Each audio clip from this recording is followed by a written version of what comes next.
Space. I am Shaz and I'm on point to empower women to rock their business, adding value and significance in all that they do. We are here today to talk about part 3 of our work from home series. The next tip that I've got for you today is about taking yourself outside of the home and being around things, people that you love. Doesn't have to be about business. So for example, I have a monthly op shopping cafe catch up that I have with a group of women. We love it. It's monthly. It's something that I can do without any guilt of not working because it's monthly, and we absolutely love it. I also go to a fortnightly networking event or coffee catch up with women, and it is only an hour. It's on a day that my children are in school, so it's not a nighttime thing, suit me. And I find that opens up so many opportunities in terms of getting outside the home, interacting with other humans, but also networking and chatting and growth and adding value to others. There is opportunities, and it's recommended that you get outside of the home and you make a bit of a schedule for yourself that allows you to do that. So when you are working from home, you are more productive. Setting some ground rules for your workspace with those that are around in your workspace. So if you homeschool, if it's school holidays and you're needing to work from home, then it's important that you've got some structure, that you have some clear defined times that you're working, and those that are in your space understand what they look like, and you come to some sort of negotiation of when you're working and when you're not working, and what that looks like for everybody involved that is around your working space.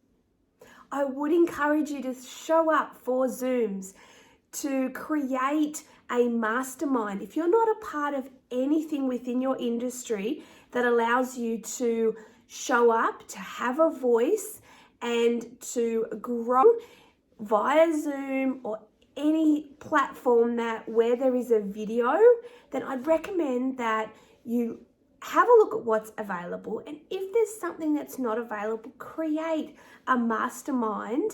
And for those that don't know what a mastermind is, a simple explanation is it's a group of people that get together to mastermind strategy, talk about what is, what isn't quite going to plan, and everyone strategizes to assist each other in that mastermind group. But showing up in some sort of way where you're learning, where you're growing, where there's video, and you can interact with other humans like that from home is equally as important as going outside of the home to interact with others, and it is super productive. Looking for opportunities that isn't just solely based on working from home, in terms of like, we have the mindset, I think, when we work from home that we need to always be working when we're at home. And working comes in different ways. It can come in the ways of your growth and your learning. So I am a massive believer of self-education. I'm a massive believer of learning new skills. So if there's something that you've got a burning desire to know more about, then structure that into your working from home space in terms of your time, and have a look at what that looks like. So conferences, online learning, things like that give you the opportunity to have that growth whilst working from home is really important, because once you're taken out of, if you were used to being in an environment with others and there was monthly, weekly, yearly seminars or something similar that was created by the company, and now you're not attending those, it is important that you find that love in what you want to know more about and plug yourself into that growth aspect of building your own business and having that interaction with others that are in that same space of learning that you are looking to. From time to time, you will need to take a day and allow yourself the chance to take that day.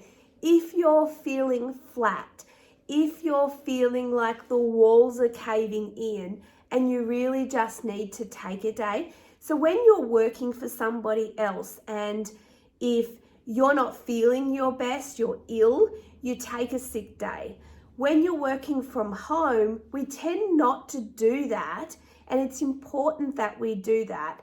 Even if you're not unwell, if you're unwell, take a sick day at home. But if you're not unwell, but you know that your creative juices are not flowing properly, your mind's in a mess, everything's just a bit chaotic, you may not even need to take a full day, but take a period of time that you allow yourself to regroup. And for everyone, that's going to be different, what that looks like. For some, it's a beach walk. For some, it's catching up with friends and having coffee where it's non-business related.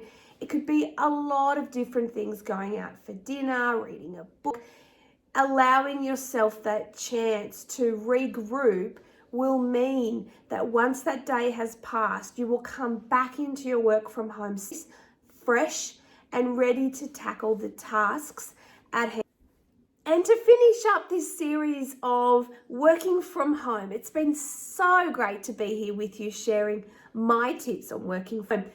But it's important that last tip is that, and I've mentioned this a couple times throughout the 3 series of those, but it's important that at the end of the day that you have an end of a day routine. Now, an end of a day routine for one person might be that, for example, myself, is that I finish work between 3 and 3:30 when it's Monday to Friday, and I regroup, I do a bit of a tidy, I reassess, clear everything from the day in my mind because my children are coming home, and then it's night shift, as I call it, with the kids as mum. So it's important that you know your stopping time and that you have a little bit of time to chill, to regroup and get ready for what's ahead. Or if that's not you, to get ready for what's ahead the next day as well. But signing off and getting into that end routine is important for every aspect of you when you are in that work from home environment. Because if you don't do that, what you may come to find is that your work from home space takes over everything. You're constantly working all the time. If you haven't separated the space from the leisure with the tips that I've mentioned throughout these series, you'll find that you're just in overwhelm.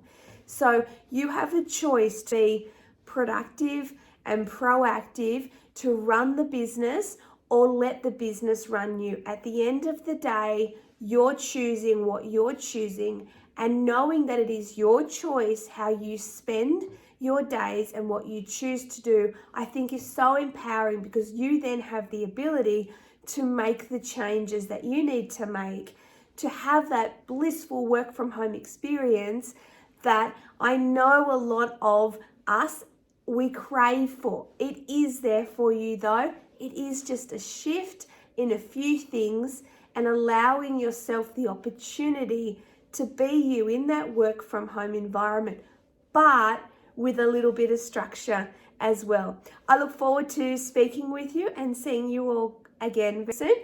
Don't forget to subscribe and hit the like, share, and I look forward to chatting with you on my next video. Bye for now.